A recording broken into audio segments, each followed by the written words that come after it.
किसी ने कहा है कि कौन सीखा है सिर्फ बातों से, सबके लिए एक हादसा जरूरी है। अब तुम इसे किसी भी कंटेक्स्ट में समझ सकते हो, लेकिन कई बार हम लोग बहुत सारी एडवाइजेस को नज़रअंदाज कर देते हैं और फिर जब कुछ रेड फ्लैग मिलते हैं, कुछ हादसा होता है, कुछ सिग्नल्स मिलते हैं, तब हम समझ पाते हैं कि जो बातें कही गई थी उन्हें फॉलो करना था।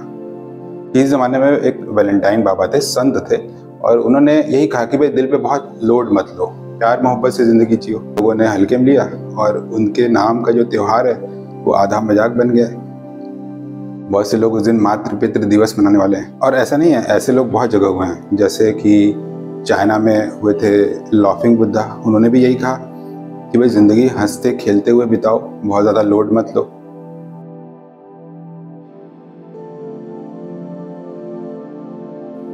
ऐसे ही अपने यहाँ पर गुरु बृहस्पति हुए थे, जिन्होंने चारवाक दर्शन दिया कि भाई सिद्धांतों के बोझ से जो बहुत ज़्यादा बोझिल है ज़िंदगी, थोड़ा रिलैक्स हो जाओ, बहुत ज़्यादा स्ट्रेसफुल होने की ज़रूरत नहीं है, ज़िंदगी हंसी खुशी बिताओ। पर इनमें से ये सभी लोग एक तरह के डॉक्टर थे जिन्होंने कहा कि दिल पे लोड नहीं लेना है, पर इनकी बात किसी ने नहीं मानी। चारवाक के सारे ग्रंथ फाड़ के फेंक दिए गए, लाफिंग बुद्धा का स्टेचू बना दिया गया, इतना बड़ा फेंग शुई बन गया। उसको लोग लगा लेते हैं अपने शॉप में और सोचते हैं कि प्रॉस्पेरिटी आएगी। प्रॉस्पेरिटी ऐसे नहीं आएगी। इस ज़माने में लाफिंग बुद्धा किसी शॉपकीपर के यहाँ जाके खड़ा हो जाए और हंसने लग जाए, भिक्षा मांगे, शॉपकीपर का मूड भी अच्छा हो जाए। उसका मूड अच्छा है तो दिन भर उसने कस्टमर से अच्छे से बात की, उसका उस दिन बिजनेस अच्छा चला, तो उसने सोचा कि ये जो साधु आता है इसकी वजह से मेरा बिजनेस अच्छा चलता है, और ऐसे एक फेंग शुई का एक गुड ओमेन बन गया कि लाफिंग बुद्धा मतलब प्रॉस्पेरिटी। ऐसा नहीं है, आपका मूड अच्छा रहेगा, आप मन लगा काम करेंगे तो काम अच्छा होगा।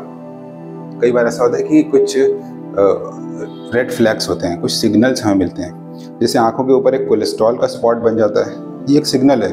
आंखों के ऊपर एक येलो स्पॉट बन जाने से कोई फर्क नहीं पड़ता। कोलेस्ट्रॉल एक तरह का फैट है जो ब्लड में तैरता रहता है, आंखों के ऊपर जम जाता है। कॉस्मेटिक प्रॉब्लम है, हम लोग लेजर से इसे हटाते हैं, लेकिन ये एक सिग्नल है, एक बड़ा हादसा होने वाला है। पर कौन समझा है सिर्फ बातों से, हर किसी को एक हादसा जरूरी है, तो लोग इसको नज़रअंदाज कर देते हैं। ये कोलेस्ट्रॉल अंदर उसी समय हार्ट में भी जम रहा होता है। हार्ट के आसपास 3 नसें होती हैं जिससे हार्ट को ब्लड मिलता है। हार्ट एक छोटा सा स्ट्रक्चर है, उसके अंदर ब्लड भरा है, लेकिन वो अंदर के ब्लड को यूज़ नहीं करता, वो उससे निकलने वाली नसों के ब्लड को यूज़ करता है। और इन नसों में कोलेस्ट्रॉल जम गया, ब्लॉक हो गया, जो हम कहते हैं ना 1 आर्टरी ब्लॉक है या 2 ब्लॉक है, ट्रिपल ब्लॉक है।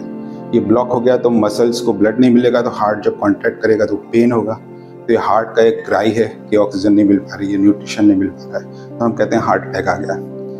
सीने में कसाव महसूस होता है और जकड़न महसूस होती है, दर्द महसूस होता है, तो ये दर्द हाथ तक चला जाता है। हादसा हो जाता है, फिर लोग सुधरते हैं। फिर पहले भी कहा गया था कि भाई रोज़ सुबह एक्सरसाइज करनी चाहिए, लेकिन वो तुम ही तो थे जो कि बिस्तर पे लेटे हुए थे और रील पे रील चला रहे थे, कोई और था। कहा जाता है कि डाइट का ध्यान रखो, लेकिन तुम ही तो थे जो पिज्ज़ा खा रहे थे, डबल चीज़ लगा रहे थे और भी तरह के पार्टियां कर रहे थे।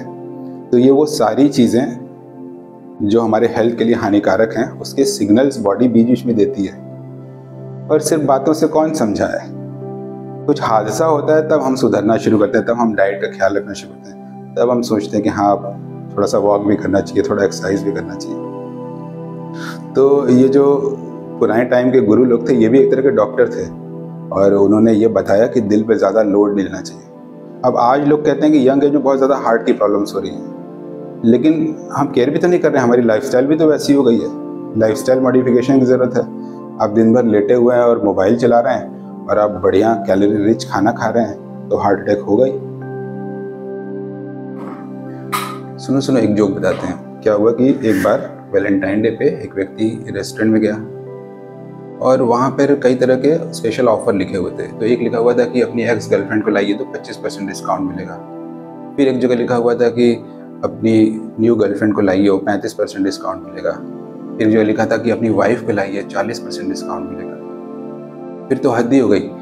थोड़ा आगे गया तो एक कॉम्बो ऑफर था कि इन तीनों को साथ लाइए तो 100% डिस्काउंट मिलेगा, साथ में इंश्योरेंस भी फ्री है।